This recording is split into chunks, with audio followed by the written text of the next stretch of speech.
Hey yo yo yo, salut les turfeuses, salut les turfeurs, bienvenue pour un nouveau pronostic de Benoît Requin. Ok, place au pronostic du quintet du jeudi 13 février, direction Cagnes-sur-Mer pour le prix Jules Roucayrol. Trop attelé, 2925 mètres, 15 partants, réunion 1, course 4, indice de confiance 3 sur 5. Petit retour sur le quintet de ce mardi. Ah, il y a eu du trouble fait à l'arrivée. En plus, je vous avais mis un indice de confiance d'1 sur 5. Hein, c'était pas par hasard. Hein. Je vous avais dit que c'était un bourbier. Bah, c'était un bourbier ce quintet. Laisse tomber. Ah ouais, je le sentais qu'il allait partir en smoule. Et c'est parti en smoule au moins. Bon, ils nous ont pas pris au dépourvu puisqu'on s'attendait au traquenard. Voilà, on était sur nos gardes. Voilà, ça sert les indices de confiance. Bon bref, là je suis plus confiant et j'espère que ça va passer. Bref, c'est parti, on commence les pronostics et on commence avec le numéro 1, Eagle Eyes. Ce numéro 1, moi je l'ai pas retenu, hein, j'en ai préféré d'autres. On passe au numéro 2, c'est Great of Madrick. Lui non plus je l'ai pas retenu, mais attention, lui il est en plein milieu de ma petite liste des possibles troubles faits. On passe au numéro 3, Gala de Crène et on écoute Pierre Repiché. Gala de Crène ne fait pas très bien Vincennes car il a du mal à passer la montée, mais la piste plate de Cannes-sur-Mer, elle sert ses intérêts. Hein. Maintenant, avec des bons parcours, il a montré ces derniers temps qu'il arrivait à faire de très belles valeurs. Hein. J'en attends une confirmation à condition que le déroulement de course, le déroulement de l'épreuve, hein, lui soit favorable.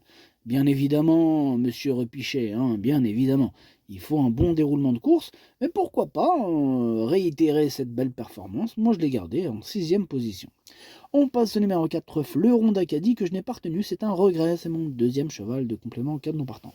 On enchaîne avec le numéro 5, Girolamo, lui je ne l'ai pas du tout retenu, j'en ai préféré beaucoup d'autres. On passe au numéro 6, Forbach, alors lui il m'embête, c'est celui qui m'embête le plus, c'est lui mon gros regret, c'est lui mon cheval de complément 4 non partant, attention possible, cassage en vue. On passe au numéro 7, Here We Go, et on écoute Julien Dubois.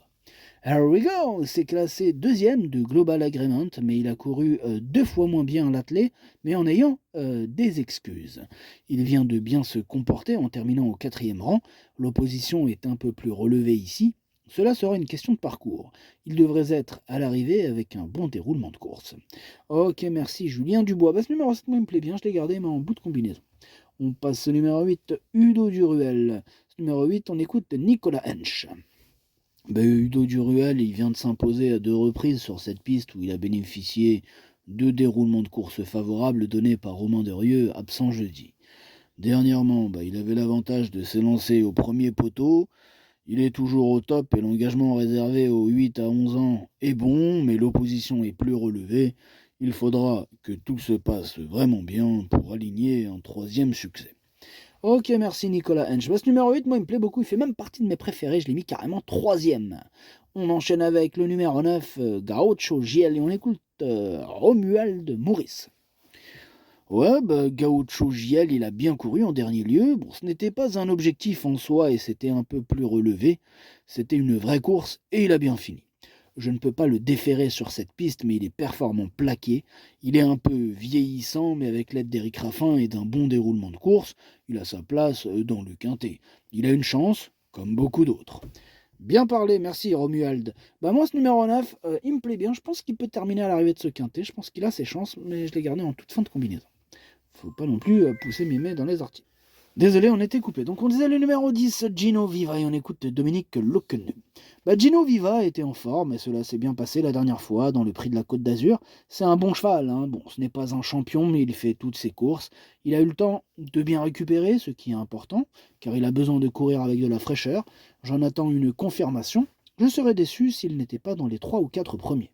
Je serais vraiment déçu aussi. Bon, comme il dit, c'est pas un champion, mais attention, il est bon. Oh, qu'il est bon, ce Gino Viva. Ouais, c'est tout simplement lui mon préféré. Hein. C'est lui que j'ai décidé d'installer en tête. On passe au numéro 11, Ave Seven. On écoute Nicolas Bazir. Half7, il a enregistré 2 bonnes performances début décembre, mais il n'a pas confirmé ensuite.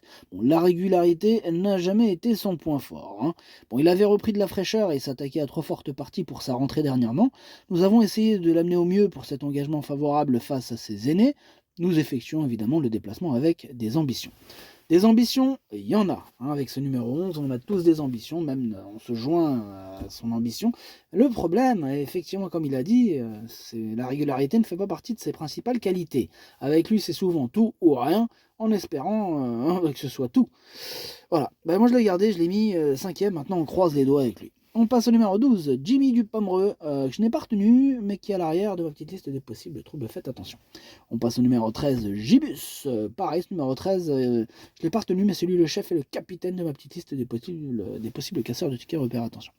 On passe au numéro 14, Gardner Show, et on écoute Yannick Henry.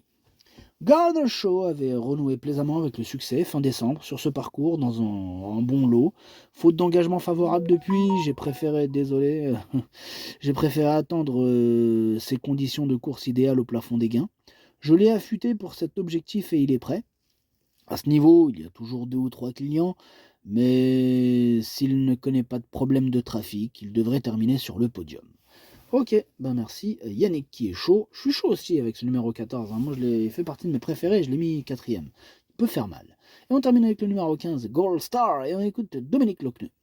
Gold Star a été un peu gardé pour cette course. Hein. La piste plate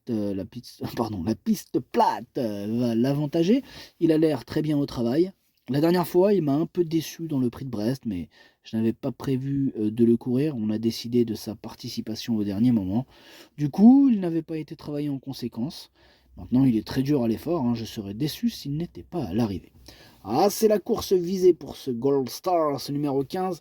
Il peut même remporter ce quintet avec l'aide d'un bon parcours. Moi, je l'ai mis 2e. Le pronostic, ça donne 10, 15, 8, 14, 11, 3, 7, 9. Merci d'avoir suivi cette vidéo. N'hésitez pas à mettre un pouce bleu si la vidéo vous a plu.